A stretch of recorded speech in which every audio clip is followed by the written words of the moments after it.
Among the fallen, twisted branches of the grove, grief drifts like mist, settling on those who remain. But in every weary hand and every quiet voice, there is purpose. The promise of vengeance, the strength of community, and the fragile work of healing. These are the stories of those who live on, of those who endure. This is Echoes of the Grove.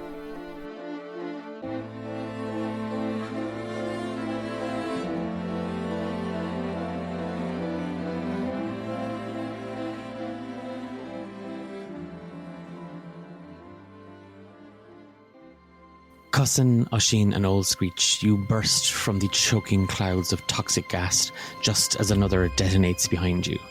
Shards of stone and wood rain past your shoulders. The air scratches at your lungs, burning heavy and poisonous. And then suddenly you're through. Ahead of you, you see Bragon, already at the top of the stone platform. The path he had carved through the toxic field still swirling behind him. He stands framed against the ruins, his chest heaving as he gulps air, eyes fixed on something that the four of you cannot see yet. And Bragon, you hear Oisin, Oisin and Old Screech clambering up the steps behind you, gasping mouthfuls of air, coughing, stumbling, and the four of you gather yourselves just in time to take in what lies before you. The dark woods have peeled back around this clearing. The Song of Five Heroes, or what's left of it, revealed. No longer a sanctuary, no longer a monument. Carved pillars lean at jagged angles, cracked and strangling with this creeping rot. The sacred stone lies broken, half swallowed and twisted by roots. The last wounds of daylight cling weakly to the shattered reliefs overhead, failing to illuminate anything really worth remembering. The statues of the five stand ruined, faces eroded by time, limbs shattered, their stories splintered into dust. Silence fills this space. A heavy stillness of a forest holding its breath. And then Oisin steps forward. Slowly, reverently, he approaches a raised stone tablet at the center of the broken platform. His hand brushes against the ancient surface, tracing the softened, faded script as he leans closer to read it.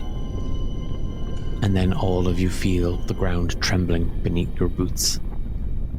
A thin fracture splits the earth. A groan rumbles up from below. Deep, ancient, wrong. Roots heave, stone shifts. Something massive begins to force its way upward from the heart of these ruins. It rises. The Rot Warden surges into view, assembling itself from dead wood, shattered relics, and the living stains of corruption. Stone plates grind against its limbs like armor scavenged from a long-forgotten battlefield. Branches jut outward in vicious spear-like arcs. Rot drips and oozes from its joints in slow, hungry, fat threads. And in its chest, locked tight within a cage of writhing, riddling roots, you see her. Quiva. Her likeness flickers into the creature's core, the curved grace of a grove guardian remade in moss and splintered bark. Her face malformed, caught between memory and nightmare. Her hollow eyes glow with something cruel, watching you through the empty shape she once filled. The Rot Warden shifts. The earth sinks beneath its enormous weight. A chorus of warped voices spills from the roots around her, pleading, chanting, screaming and whispering your names in tones that shouldn't exist.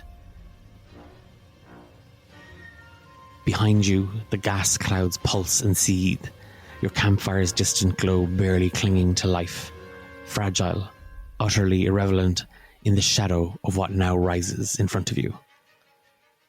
The Rot Warden straightens, branches snap, stone smashes and unleashes a scream. The Rot Warden straightens, branches snapping, stones smashing, and it unleashes a curdling scream that sounds like the forest dying all at once.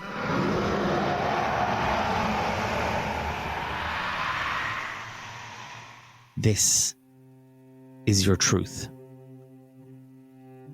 This is your cost. And this is our final battle.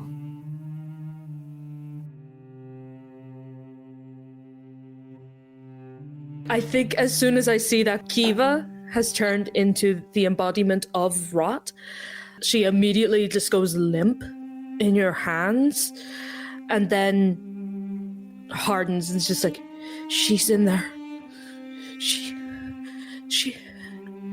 She might, we have to, I can get her. I can save her. And it's like, please, will you help? Please. Spear out. Okay, everyone, this is it. We all go home. We don't know if grouping together is going to be dangerous. Spread out as much as you can, but stay close in case you need healing. I turn to you, Cus, and I put a hand on your shoulder. Don't lose your nerve here, okay? She's there. We can get her out. We will get her out. This has to work. I'm too small to reach for your shoulder, but I grab your hand, and I'll use that "we will make it work" as my rallying cry. So for all of you can choose either to heal one, to add one harm to your next power, or +1 to your move. Cool. Awesome. Gossin, as you just sort of grabbing Oisin by his arm and just kind of holding him tight, holding the shield up, you feel strong, you feel determined, and you let out this, it's not a scream, it's a roar, and you, all of you, just feel this surge of power, and then Kiva, the Rot Warden, lets out a wailing shriek, and then it charges forward. So this is its crash power. It is able to move to the end of any row or column it occupies. This triggers the push effect. That's going to push Oisin and Screech kind of out of the way, both of you taking a harm from that effect.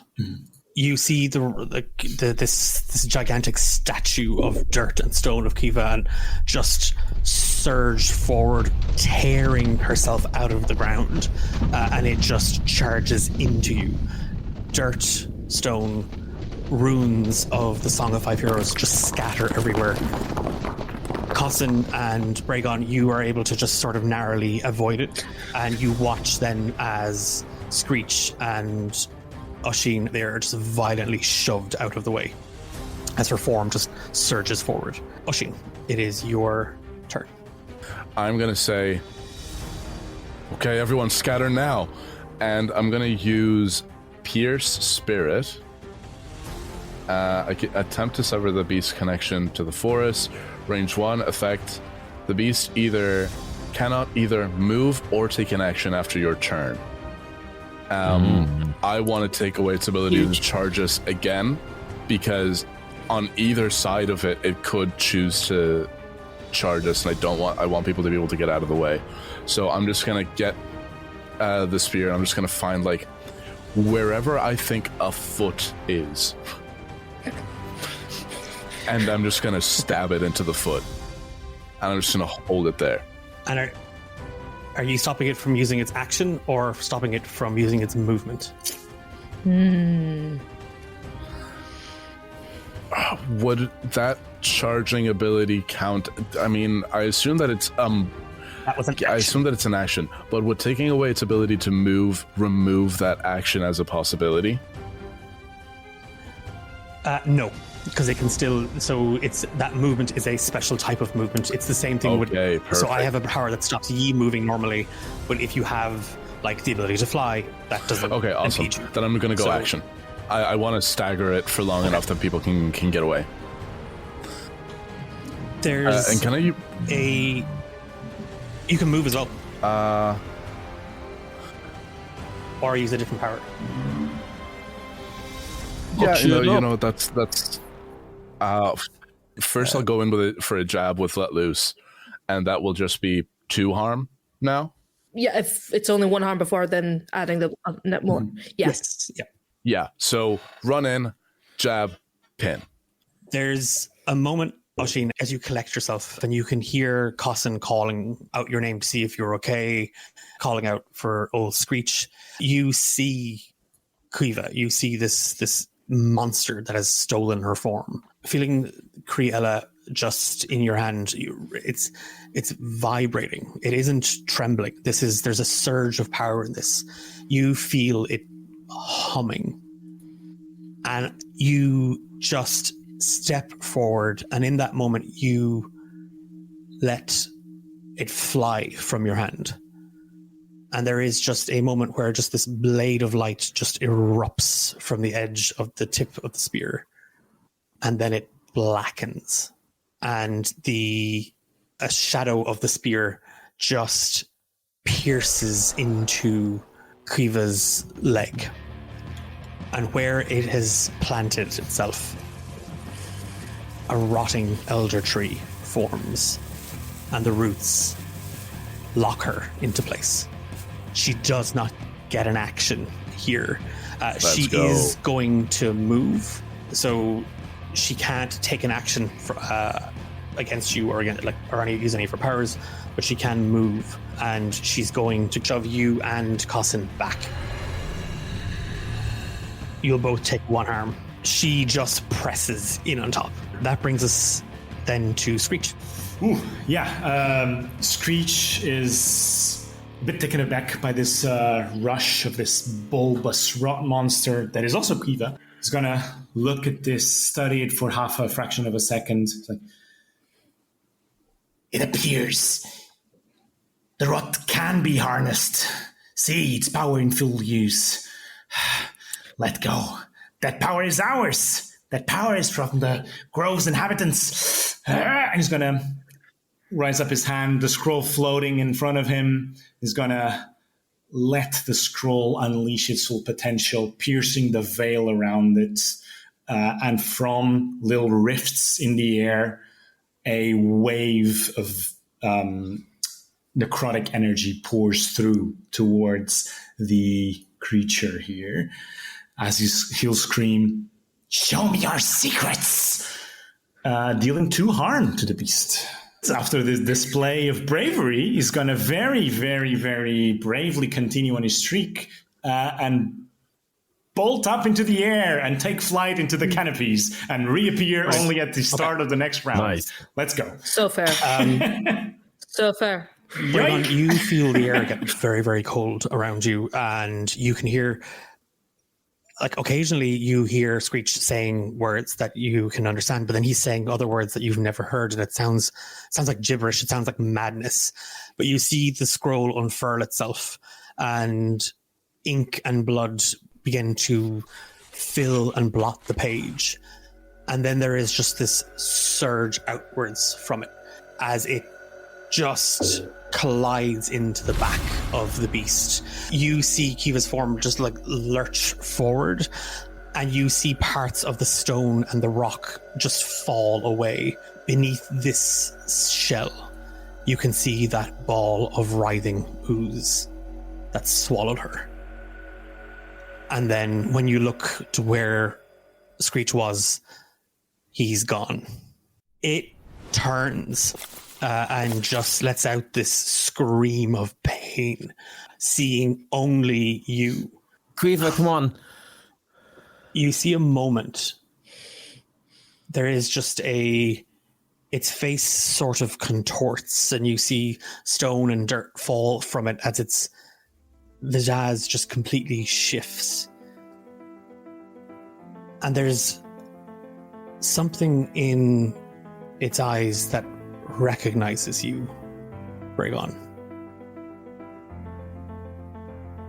And then it winces and dirt explodes off of it. And all knights within range of 3 are hit for 2 harm. God Go on now. damn it. I'm at 6. Wait, no, yeah, 6. And then it lumbers towards you. It is, Bragon, it's your action. Okay. Cousin, she's in there. We can get her out. And Do whatever you can. I'm going to use the power of my oath. And I look to the statue that I've marred and struck bits of it from. And I say, right, if you're such a fucking big hero, we're surrounded by heroes, well then do something properly. Give us a hand. And I can choose 2 empty spaces on the grid. Until the start of the next round, nobody can move into these spaces. And I would like to put one directly above it, and then between it and Cousin and Oisin. And then I will use a move, and I will take your ability, the rally ability, and use that to move twice. Nice. Nice. Smart. There's a moment, Bragon, where like as you see her just sort of lurch towards you, you're kind of looking around and you see kind of just behind you the statue of Glenn, the one that you had been kind of chiseling away at. You all feel the ground tremble and shake as Bragon just roars at it. And then 2 huge hands come out of the earth, and just one shields you, Cousin. It kind of comes up and out as if to try to embrace you. And then the other one just erupts out of the ground, and it's just giving the middle finger to this Rot Warden. It lets out a howl in the way that this thing has just been screaming and screeching out of its lungs. The air shakes with this one, though, and it is using its power, or its ability, a terrifying roar. Every knight cannot move during their next turn unless using a power. And then it moves around that statue of Yarn's hand, took the finger, like giving it the finger. It is locked on you now, Bragon. That brings us to the end of the first round. A shift is about to occur. Do we want to change the running order? I would like to go first, please. Okay. Screech, as you kind of land in the canopy and you see these stone hands just erupt out of the ground, one kind of sweeping Costin out of the way defensively, the other just sort of literally and metaphorically giving the finger to the beast. As quickly as they appear, they vanish. You watch as the Kiva, the Rot Warden, just sort of lashes out, trying to destroy at the stone. And then from the earth, you see huge columns of rotting stone just erupt, these obsidian black. Those spaces are now negative spaces. They cannot be entered. Okay. Fantastic. So, running order, I have Screech, then the beast, Oisin, then the beast. Are we going Bragon or Cossin? Did you say you wanted to go? You last, go. Bragon? I can go last. That's fine. I'll just focus on damage this turn. Okay. Question: can we move diagonally as well? Yes, you can. Yeah. Okay. Oh, you can. Cool. Fantastic. And I assume range also counts diagonally then. Yeah. Let's say yes. Yeah, I'm just going to say yes. I feel like I'm doing enough awful things to you all that I have to say yes to you things. Then you'll see as a ball of night, black leathers and black plumage plummets from the canopy and drops right there. Screech, as he drops down, one knee down, the scroll starts fluctuating again, hovering above him, and you see as these dark tendrils start to warp from the earth underneath the beast and wrap themselves around their legs as I cast Writhing Unknown. Every time the beast moves during this round, it will take 1 harm. Nice. And I'll shout, Oisin, force it to move. Damn, all right. And that's my second thing. I'll do the same thing. The scroll starts crackling again, and the same wave of energy goes towards the beast, dealing 1 harm. Okay. As quickly as these pillars erupt, just in that swirl of black, Screech just appears in this storm of feathers.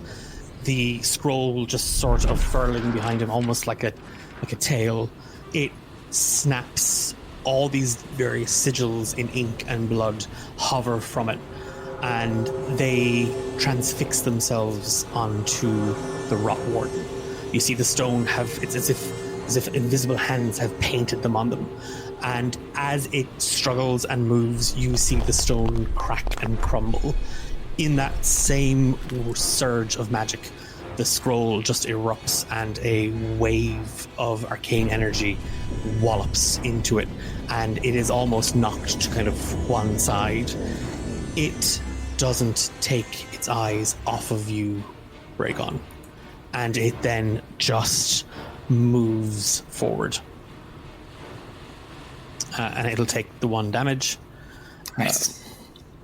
When you see her, just like these large legs just kind of move straight towards you, she scoops low over you, and just a hand comes straight down just to swat you, and you take 3 harm. Holy from her. Oh my Fuck. god. How are you doing now? Not great, my dude. We took 2 harm shit. from its ability that other turn, right? Yes. I'm on 2 HP. Quiva, come on. You don't want to do this. Come on. Come on, Quiva. You all watch as Braegon is almost just pulverized. Just this stone and rock just come crashing down on top of him, almost smushing him into space. Oisin. I see this happen. I know that I need to try and make it move. I don't have anything that I can make it move, but I know I can make it hurt. I let out a blood-curdling scream, and the blackened veins in my arms go up to like my neck and start covering my face. And I'm going to use my oath's power. I'm going to use 2 powers in a row. I'm going to use 1 for my oath, and then I'm going to use 1 for my weapon. Mimic is my oath power. Copy the effect of the most recent power used by the beast. Let's go. Let's go. Can I use its what was it? Rend, Maul? Yes, so Maul is literally. Can I use its Maul? Yeah. Can I use that against the beast? And then the attack that I'm using with my spear is lunge, move 1 space and deal 1 harm, plus 2 harm if you move more than 2 spaces. So you're using lunge to move, correct? If I'm reading that right. Yeah. Blood curling scream. I let the rot overtake me. I run in, and it's unceremonious. I'm going to stab her in the back. I just need this gone from her. I give Cossin a glance. I'm just going to say, like the veins are spreading over my face. Cossin, if we can get her back, we get her back when she's down. I'm sorry. And I'm going to run in, stab in the back so it's baseline 1 harm plus 2 harm with the movement. So is that 3 harm, or is that just a 2 harm? 3 harm. And then I go, and I think what I do is I hit like the back of the knee so that I see at least like the person part of her stumble a bit, and then I'm going to jump up, and straight up I'm just going to stab down again, mimicking how the Rot's hand came down on Braegon, and I'm going to cause another 3. There's this moment, Cossin, as Oisin says something. He says, you can't. Words don't make a lot of sense right now. But he's gone, and then he says he's going to get her back, and you watch as he leaps into the air, driving the spear into this giant stone and earth statue, and then hanging from it, falling loose, just swinging upwards. And it's again, he is tiny in comparison to this creature, but he swings and swats at her with this ferocity. And when he does, what's left of his Grove Guardian uniform tears, and you see the rot has traversed all up along his body. Like there is stone, there is his veins and arteries are blackening, the skin is mottling, and he lashes out, and you just see a huge chunk of the Rot Warden's back just crack away, and black ichor seep from the wound. There's a moment where the wound, that scar that you have torn into the statue's back, it just continues to seep. And the groaning screams that have just echoed out of this gigantic monstrosity haven't let up. But now, interspersed in them, Oisin, you hear Quiva crying. It is this sound that a mother knows. She recognizes the sound of her child crying. And then the entire statue just turns as it swings violently around, and its right arm, Oisin, just cracks straight into you as she mauls you for 3 harm. All right, I have 1 harm remaining. And then it moves towards you, Oisin. Oh, fuck.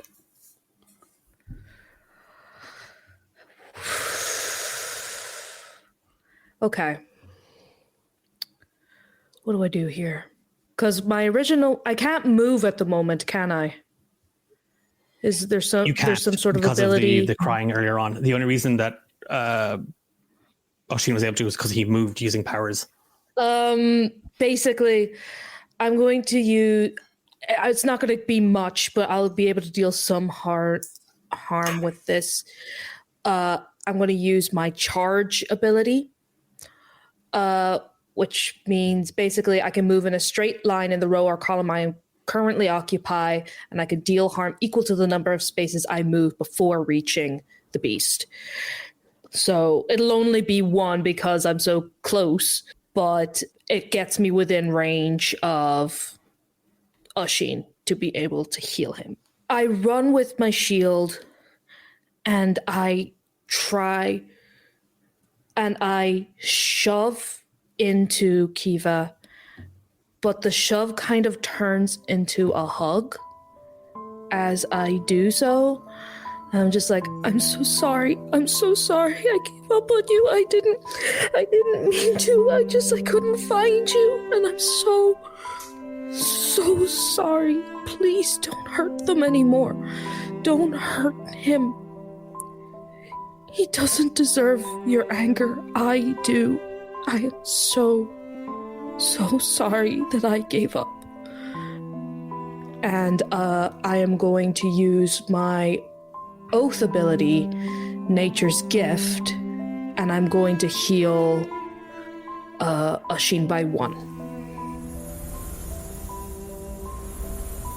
In this moment, as you sort of charge straight at the gigantic statue, you see it sort of turn to you, and you can, amidst all this monstrous wailing, Oisin, you can hear her. You can hear Kiva crying. And it's okay. As you just surge forward with the shield, you collide with the stone, and you feel Drum shake. And you hear a crack. And there's a split down the wood. And then you just scramble outwards to Oisin, looking up at Kiva the entire time, pleading with this thing to stop.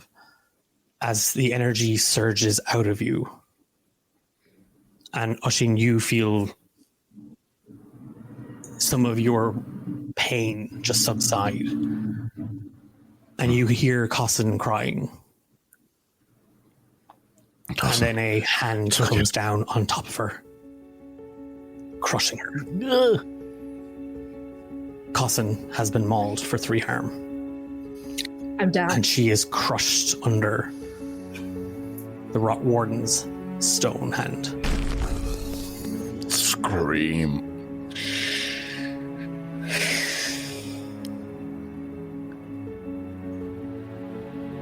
You can, as she is being pushed to the ground, you just see, for a brief second, Oisin, you just see her say, "It's okay." And as she goes down. Fuck me. And then she turns and moves on top of you, Breakon. What? It is your action. Okay. So I take 1 harm from being set upon. Oh, don't like this.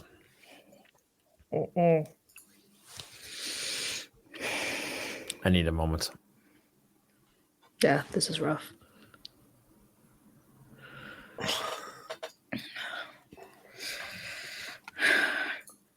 I am going to use one of the basic abilities of my sling. And I'm going to look at Quiva as she is marching, lumbering towards me. And I say, the only reason I left was because I knew I would disappoint you. And again, this little bead of energy comes out. I place it into my sling, and I use it to hurl myself to a point that I can see. And I think I go down the complete opposite side behind where Oisin is, a little bit away from him, but just to try and be near to him. And then, how much HP do you have left, Oisin? I'm working on 2. See if the maul's gonna get you if I heal you for 1. For sure. I am going to rev up my sling so that the next time I fire with it, I will do an additional 2 harm. But that's all I can do. That's good. In this, as you just catapult yourself across the field, Rhaegon, and you, where you land, you can see her. You can see Cossin lying there, broken. You can hear her labored breathing as she struggles to hold on. You feel the weight of the sling in your hand, and then you watch as the beast, the Rot Warden, this monument of decay and legacy, stone and history, just howl out this cry of pain as you just move away from it. It turns, tearing at the ground around it, crashing into the obsidian rot obelisk next to you, Screech. It turns and she moves again. And in this, you see her flinch. You see her brace. She takes another point of damage. But you start to see the stones on her body, these large chunks of rock, begin to uproot themselves. And Cotton, you can feel so much. You feel so heavy. You can taste the blood, and you can feel the strength leaving you. But your eyes can only look at Quiva. And you see her writhe in pain. And you watch as this monstrosity begins to erupt with these spikes of stone coated in rot. And it explodes outwards. And there is a silence on the air. You can't be certain. Screech, Oisin, or Braegon, whether it was a last roar and rallying cry, or the gentle whisper of a mother's lullaby. Hush now, little paws. Night is near. Stars are rising, soft and clear. Mother's eyes will guard the glen, even when you leave the den. Cossin raises drum up over her head, and as this hail of stone just explodes out of the creature, they are all drawn towards the shield. Run through briar, run through dew. Fields will call and skies turn blue. But if you're lost or far from home, I'll find your scent. I'll always roam. As she protects like a bulwark, and she is buried under stone. And when the wind sings through the pine, that's how you'll know this heart is mine. So we've another round has ended. We're now moving into the second shift. Screech, you start to see from where you are a network, a cloister, a writhing mass of vines start to climb and crawl out of the obelisks. And they begin to sort of wrap themselves, effectively boxing you in. Braegon at the top of the thing. I'll go second. Okay. Oh, yeah. And then Screech. Oh, this is a terrible idea. I believe in you. I reappear in the corner of this battlefield, surrounded by debris, all of these tendrils of vines threatening now to wrap people in. I see Cussin buried by a hail of rubble. And I look to my left and I see Oisin standing brutally injured on his last legs. And I look down at my grandfather's Grove Guardian pin. And I look at Quiva. And I will use Fling to do one harm to the beast. And then because I revved up, I get to do a free move after using. I'll step one closer to Oisin. And I look directly into Oisin's eyes and I say, I was never worthy of this grove. I could never live up to its expectations.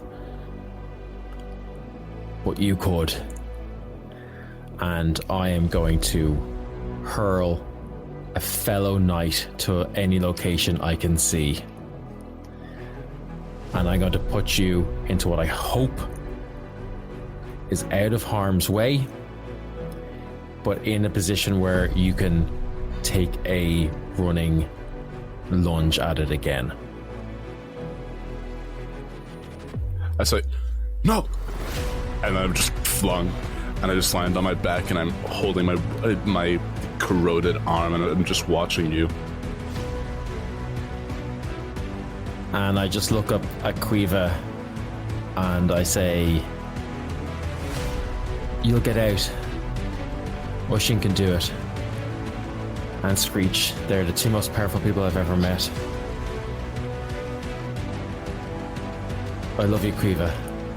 And I just let my sling fall down as I see her having a constantly been approaching me.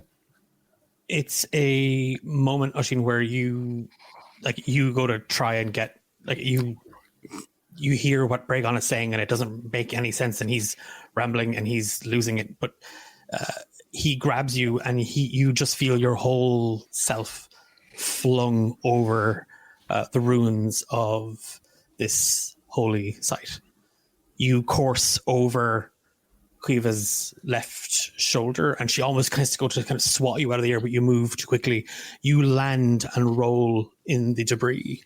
You feel yourself cut and grazed as you slide into a stop, and you can just see Bragon standing there, and the sling in his hand, and he lets it fall,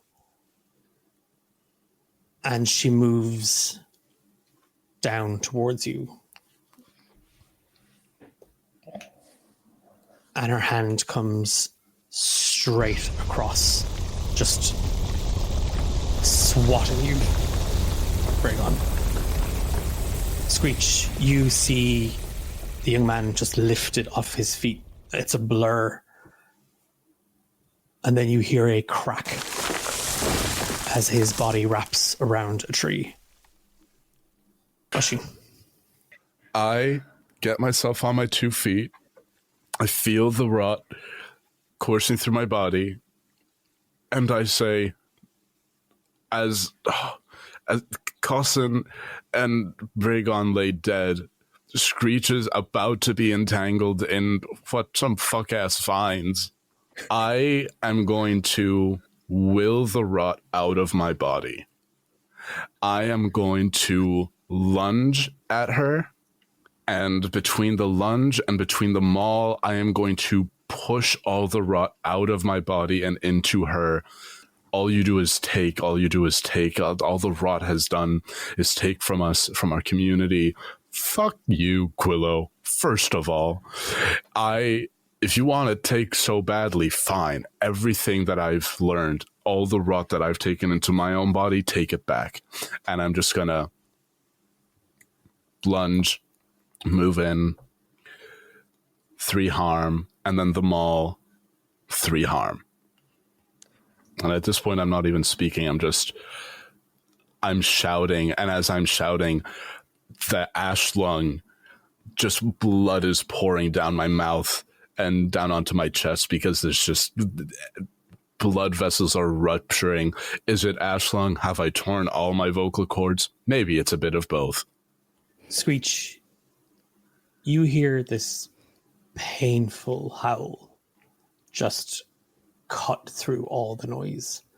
And at first you sort of flinch, bracing yourself for whatever abomination sound that this creature is emitting, but you realize the pain is coming from Oisin. And you can see across the field Bragon lying there, struggling, trying to hold himself up, trying to stand, almost dragging himself by his fingernails back towards Quiva and the fight. And then you hear these racing, heavy, determined steps, leather against stone, a torrent of speed. And then there's a moment where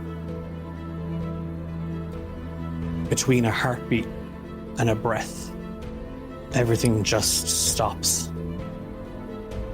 And then there is a maelstrom of energy that erupts as Oisin drives Criella into the back of the Rot Warden and then climbs, digging and plunging the spear deeper and harder each time he can. You see the monstrosity shake and struggle, arms twisting, vines coiling out like dying snakes, struggling to rip the young Firbolg captain off its back, but he holds firm. And you watch as he pulls the spear out, and you see the rot in him. You see these tendrils wrap and twist, coalescing at his hand. And then he drives it deeper.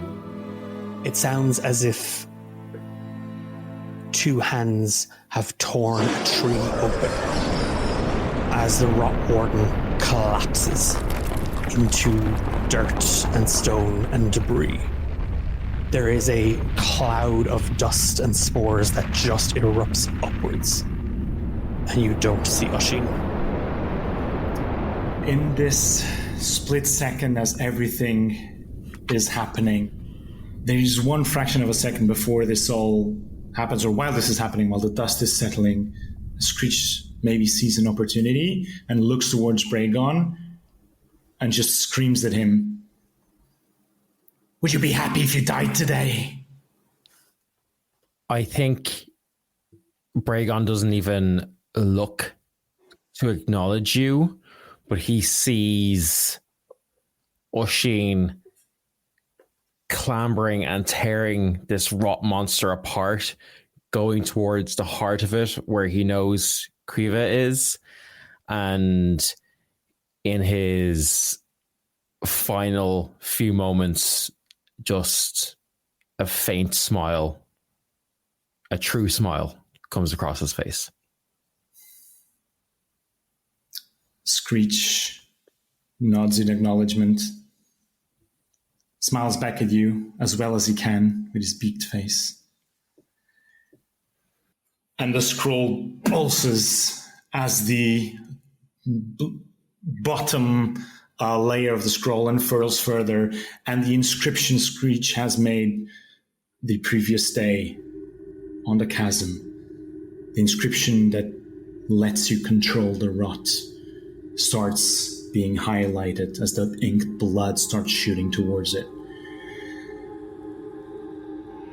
As he concentrates, accelerating the spellcasting process compared to the previous day, tendrils of inked blood shoot towards Bragon, draining him of the last remaining life force he possesses. Simultaneously from the scroll, these waves of veiled energy propagate towards the creature in an attempt to control it, in an attempt to keep it away from Oisin and tear its presence from within Kiva. In the back of your mind, Screech, the connection, the oneness that you have begun to feel with this scroll, with this weapon, becomes steadfast.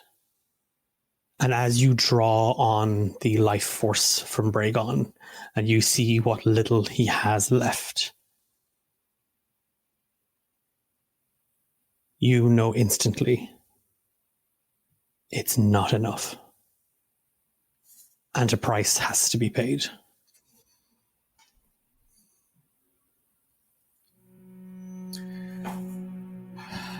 As the spell is being cast, memories flash through Screech's head of green fields, of yellow, blue, purple flowers, colorful grove, and kids running around. One of the kids, a very, very promising young lad in the Meadow Moon family that grew up to make it captain of the Grove Guardians. And even though Screech only watches from above, never interacts, always observes. He knows 96 is a long time to live. Too long by some standards. And he lets the scroll take more and more and more until it is enough to get them both out.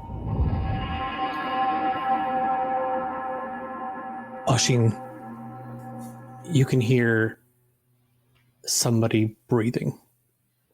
You can hear somebody struggling. Your body aches. And there's a moment where your eyes flutter. And you can feel the weight of the earth and the stone on top of you. You can feel it pressing you against the ground. You can feel somebody trying to move, somebody trying to do something. And in this haze, in this light and dark, you see two people. You see Bragon standing there, half kneeling on a shovel, looking, supervising, while beside him old Screech digs with feather and claw into the earth, just pulling stone away from you. And there's a small, weak hand that claws its way out of the dirt, trying to find something to grab, something to purchase. It's bruised, scratched. It's the hand of a young woman. If I can, I'm gonna grab. You reach and you feel them kind of pulling against you. And you, with the remaining strength in your body, pull Quiva out of the rubble. And she's staring at you, just completely and totally bewildered. I look at her, steady my breathing. I'm going to plunge the spear into the ground, knowing that I will never touch that spear again. And I'm just going to... Are you okay?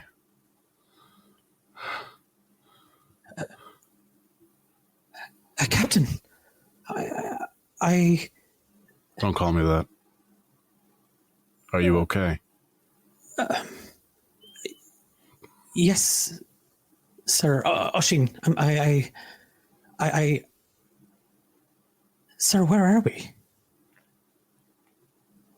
It's a long story. We need to get you back, and we need to get the bodies. The proper burial.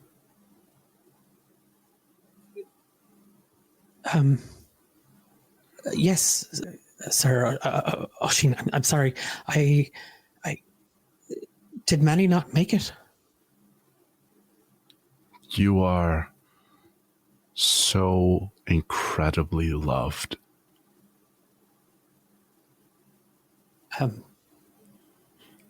Thank you, Oisin. She just starts crying. And she doesn't know why. I'm going to bring her into a hug. I'm going to hold her. And then...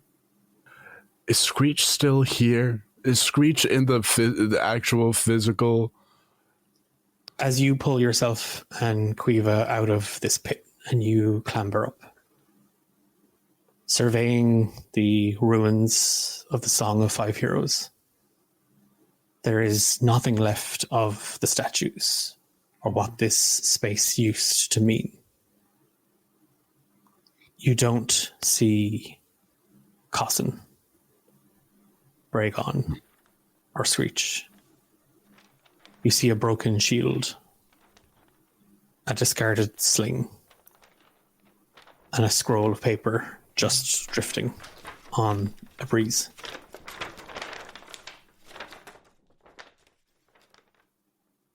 I let her steady herself, and I point out the mound of rocks and the broken shield. I point to where a tree is bent and the sling and the plumage that surrounds a half-burned scroll. Take what you can. Can you walk? You see her kind of stand, wiping kind of the dirt and the tears from her face. She just kind of nods at you, and she just kind of starts to move around, trying to pick up bits and pieces as you've ordered her to. Like, she's trying to gather things. She seems completely lost as to where and when she is. Do you remember Bragon? Do you remember old Screech?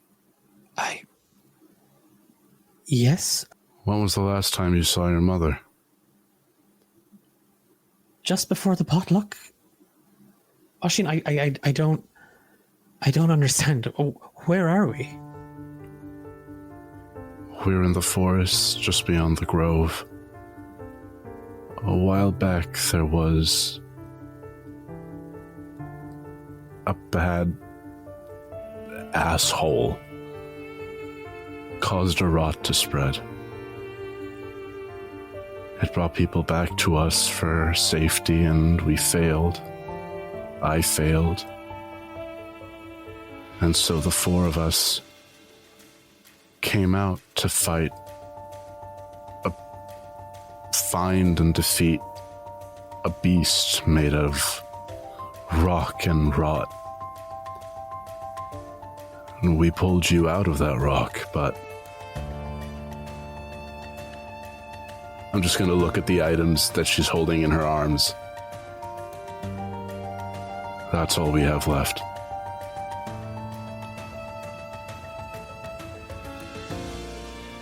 Your mother loved you enough to try to stop you. Bragon was brave enough to admit everything. He loved you enough to give you a chance. And old Screech, I still don't know his deal, but he gave up everything he had to bring you back.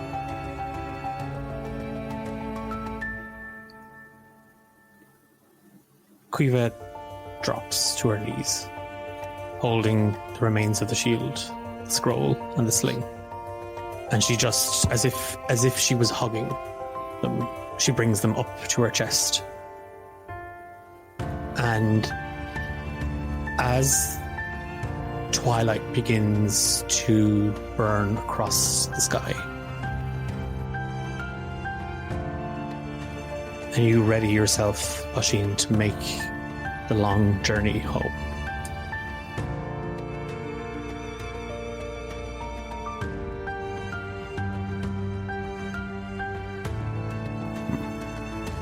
We are going to flash forward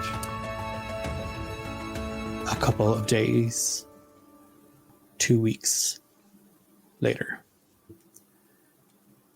When you came back to the Grove, you learned that you had just missed Clodagh. She too had come back, desperately seeking Aster, your teacher, the man she believed could help her decipher a prophecy and hopefully spare the Grove any more harm.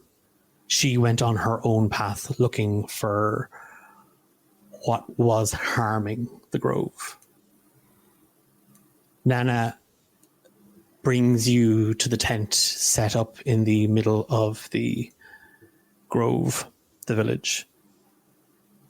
And gradually, with time, you start to see the villagers regain their strength and their health. Life begins to renew. A cycle starts again. And out of death and decay, a new life forms. The root flourishes, and the grove begins a new spring. Their sacrifice, their lives are remembered, and Bragon is buried with the dignitaries and honor of a Grove Guardian captain. And there, where the tent stood, now in the center of the grove, a small stone plaza,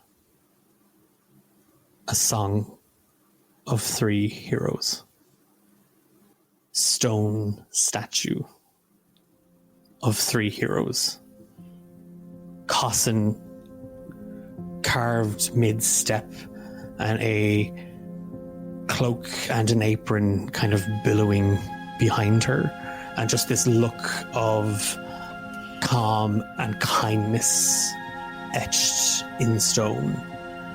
Around her belt hangs a stone pouch that fresh flowers are put in every day. And beneath her, an inscription: her strength was not in blade or shield, but in never letting go. Standing beside her, half turned as if caught mid-thought or debate, a feathered arm cradles a scroll, and there's some faint script carved into it. Screech's eyes look upwards to the sky, not out. Head half cocked as if listening to some conversation drifting on the wind. The other hand resting on Bragon's shoulder and under Screech's feet. He asked questions no one else dared, and answered one when it mattered most. And between them, kneeling, Bragon, a hand outstretched as if offering something, the other hand on his chest over his heart. There is a smile, a curl in it, half sort of twisting up, a face that wears an expression of pride. And beneath him, carved into the stone, he gave what time could not, and lit a path for one more breath. As you say a prayer, Oisin, and you find yourself drifting towards that small little island where the rivers meet in the grove, and you feel the weight of your arm and the numbness in your shoulder, your fingers straining as if you can feel them, but it's as if your body is betraying you. You call out to Lilith. There's no answer. And a bird just swoops around you. And an envelope falls into your hands.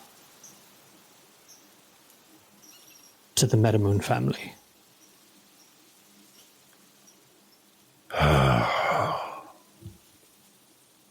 I don't want to play games.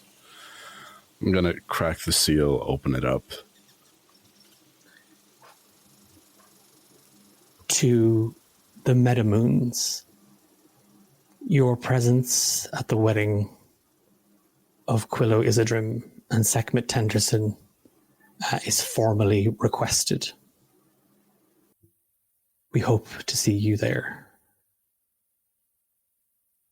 Signed, Quillo Isidrim. Holding the invitation,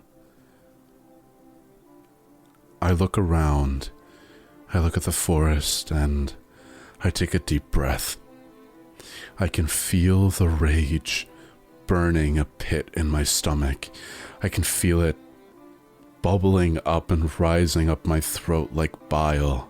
I know that with a single word of command, I could call on all the rot that disappeared into the shadows of the forest and have it wreathe me in rot armor, make me grow claws and turn into a monster, and I would go hunt Quillo down. But I also know that if I do that, it'll consume me entirely, and my last act upon this world will be one of violence. And I don't want that. After everything I've done, and after everything I've given, I don't want to lose myself. After everything everyone has done, that's not how this story should end. I look down at the invitation. I take a deep breath, let my stomach settle and my heart rate come down, and I whisper to myself, well, he's all yours now. And I rip up the invitation. I turn around, and with that first step, I know that everything I do from now on will be to rebuild and for the betterment of the Grove. Because I have to keep a seat warm for my sister when she comes back with news about how she absolutely destroyed that man. And that's what I do. I walk away. And that is where we leave Echoes of the Grove. You've been listening to Echoes of the Grove, a Romancing the Dungeon mini-series with Apollo, Dylan, Dread, Nuno, and me, Declan, your Dungeon Master. A massive thank you from me to those phenomenal players that sat around that table over a couple of nights during the summer and helped weave this story together. I'm so glad we got to go back to the Grove and we got to see what became of Oisin and the lengths that we can go to when crossed and looking for justice. In the episode description, you're going to find links to these creators and their various profiles on social media. Please, please, please go and find and follow them. I'm about to just drop in an insert from Dylan for Hearthfire Tales, so have a listen. Hello, thank you so much for having me, Declan and D8 Dungeon. You can find me on my personal account over on Blue Sky at Dylan Dragons, where I kind of just post random things, a lot of powerlifting content lately because I've been really hitting it in the gym. But if you're interested in the TTRPG side of things, check out Hearthfire Media. We are all over the internet as Hearthfire. We are an Irish TTRPG group. We do long form content, we do short form content, we do audio only, we do streams, we do video, we do a bit of everything. We do live shows, we do a playthrough of a choose your own adventure book. Kind of anything nerdy, we will probably be dabbling in it in some way or form. So if that's of interest, check out Hearthfire Media and we will see you soon then. Thanks. If you're listening to this on release day, that's Friday the 5th of December, next week D8 Dungeon are participating in Jingle Jam with 5 nights of tabletop role-playing games, all looking to raise funds for the Jingle Jam this year, and 8 incredibly amazing charitable organisations. We're chuffed to get to be a part of it, and I hope we'll see you there. I'm running a game on the Wednesday night, and I promise this to be a bit more chaotic and a little bit more fun, and a little less emotionally tumultuous. I promise. Maybe we'll see. Again, if you're interested in the system that we were playing, it is called Hunt by Spencer Campbell. It is a wonderful, wonderful system that you can pick up on their itch.io page. I'll drop a link to that in the episode description as well. Make sure you check it out. I've had an absolute blast getting to run it, and I think you can do many, many different styles. I think it fits quite well into lots of different settings, and it is incredibly simple to learn and to run. So I would encourage you to check that out. That's it for Echoes of the Grove, and we resume the main campaign of Romancing the Dungeon in 2 weeks' time. Wherever you are listening to this, I would be forever in your debt if you would give a thumbs up, maybe leave a quick review. If you want to share your thoughts with us on social media, tag D8 Dungeon on whatever platform that you are using. All of that helps us grow and reach new people. And anyway, until 2 weeks' time, have a great weekend and take care. See you soon.